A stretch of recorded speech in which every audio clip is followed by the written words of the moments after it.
السلام علیکم ورحمۃ اللہ وبرکاتہ۔ بسم اللہ،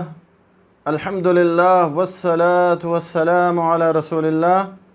وعلی آلہ وصحبہ ومن والاه۔ محترم ناظرین، حمد و صلوات کے بعد آج کے اس لائیو درس میں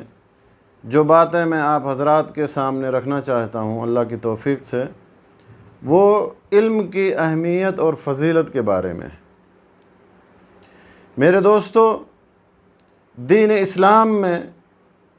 شرعی علم کی اہمیت اور عظمت بہت زیادہ ہے۔ اللہ سبحانہ و تعالیٰ نے شرعی علم سیکھنے کے لیے ابھارا ہے اور اس کی ترغیب دی ہے۔ اللہ تعالیٰ نے اہل علم کو دوسروں پر فوقیت بخشی ہے، حصول علم کو قربت الہی کا سبب بتایا ہے، حصول علم کو دخول جنت کا ذریعہ بتایا ہے، کیونکہ علم سیکھنے اور سکھانے سے اللہ تعالیٰ کی معرفت حاصل ہوتی ہے، اللہ کے اوامر اور نواہی اور دین پر قائم ہونے کی معرفت حاصل ہوتی ہے۔ علماء اسی بنا پر انبیاء کے وارث ہیں، کیونکہ انبیاء نے لوگوں کو علم شرعی کا وارث بنایا، لہذا جنہوں نے علوم شرعیہ کو سیکھا وہی انبیاء کے وارث ہوں گے۔ اور جب اللہ تعالیٰ کسی بندے سے بھلائی چاہتا ہے تو اس کے لیے دین کے امور کو سیکھنا آسان کر دیتا ہے۔ اللہ سبحانہ و تعالیٰ کا ارشاد ہے، قُلْ هَلْ يَسْتَوِي الَّذِينَ يَعْلَمُونَ وَالَّذِينَ لَا يَعْلَمُونَ، بتاؤ علم اور بے علم والے کیا برابر ہو سکتے ہیں؟ دوسری جگہ اللہ سبحانہ و تعالیٰ نے فرمایا کہ يَرْفَعِ اللَّهُ الَّذِينَ آمَنُوا مِنْكُمْ وَالَّذِينَ أُوتُوا الْعِلْمَ دَرَجَاتٍ، اللہ تعالیٰ تم میں سے ان لوگوں کے جو ایمان لائے ہیں اور جو علم دیے گئے ہیں ان کے درجات کو بلند کر دے گا۔ اسی طرح سے اللہ کے نبی صلی اللہ علیہ وسلم کی حدیث ہے، ابو معاویہ رضی اللہ تعالیٰ عنہ سے یہ حدیث مروی ہے، متفق علیہ، یعنی صحیح بخاری اور صحیح مسلم کے حوالے سے حدیث ہے۔ آپ صلی اللہ علیہ وسلم نے فرمایا، من یرد اللہ بہ خیرا یفقہہ فی الدین، کہ اللہ تعالیٰ جس شخص سے بھلائی اور خیر کا ارادہ فرماتا ہے اسے دین کی سمجھ عطا فرماتا ہے۔ اسی طرح سے ابو الدرداء رضی اللہ تعالیٰ عنہ کی حدیث ہے، بہت ہی مشہور اور معروف حدیث، کہتے ہیں کہ میں نے نبی صلی اللہ علیہ وسلم کو فرماتے ہوئے سنا، من سلک طریقا یطلب فیہ علما سلک اللہ بہ طریقا من طرق الجنہ وإن الملائکہ لتضع اجنحتها رضا لطالب العلم وإن العالم ليستغفر له من في السماوات والأرض والحيتان في جوف الماء وإن فضل العالم على العابد كفضل القمر ليلة البدر على سائر الكواكب وإن العلماء ورثة الأنبياء وإن الأنبياء لم يورثوا دينارا ولا درهما ورثوا العلم فمن أخذه أخذ بحظ وافر أخرجه أبو داود والترمذي وصححه الألباني۔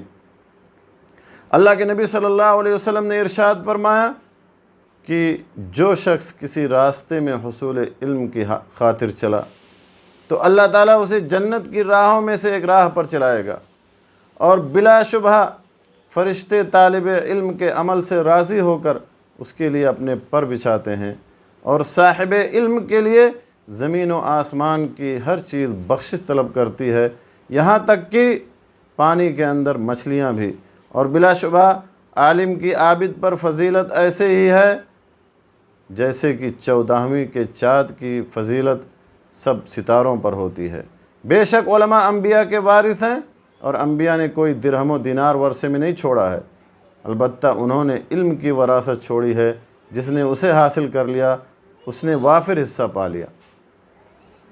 اسی طرح سے ایک اور حدیث ہے صحیح مسلم کے حوالے سے، اللہ کے نبی صلی اللہ علیہ وسلم نے ارشاد فرمایا کہ اذا مات الانسان انقطع عنه عمله الا من ثلاث، إلا من صدقة جارية أو علم ينتفع به أو ولد صالح يدعو له، رواہ مسلم فی صحیح۔ آپ صلی اللہ علیہ وسلم نے فرمایا کہ جب انسان کی وفات ہو جاتی ہے تو اس کے سارے اعمال منقطع ہو جاتے ہیں سوائے 3 اعمال کے: صدقہ جاریہ، یا ایسا علم جس سے فائدہ اٹھایا جائے، یا نیک اولاد جو ان کے لیے دعا کرے۔ تو میرے دوستو، ان تمام دلائل سے پتہ چلا کہ علم اور علماء کی بڑی اہمیت ہے، کیونکہ علماء ہی انبیاء کے وارثین ہیں، حقیقی وارثین ہیں، اور دین میں فقاہت کا پایا جانا، دین میں سمجھ کا عطا کیا جانا اس بات کی دلیل ہے کہ اللہ تعالیٰ بندے کے لیے بھلائی چاہتا ہے، اور اسی طرح سے حصول علم کا حصول جنت میں دخول کے اسباب میں سے ایک اہم سبب ہے، اور انسان کی بہترین وراثت نفع بخش علم ہے، کیونکہ اس کا ثواب موت کے بعد بھی جاری رہتا ہے۔ اللہ سبحانہ و تعالیٰ سے دعا ہے کہ اللہ تعالیٰ تو ہمیں دین کا علم حاصل کرنے کی توفیق عطا فرمائے، اللہ تعالیٰ ہمیں دین کا سمجھ اور دین میں فقاہت اللہ سبحانہ و تعالیٰ ہمیں نصیب فرمائے، آمین۔ وآخر دعوانا ان الحمدللہ رب العالمین، وصلی اللہ علی نبینا محمد وعلی آلہ وصحبہ اجمعین، وجزاکم اللہ خیرا واحسن الیکم۔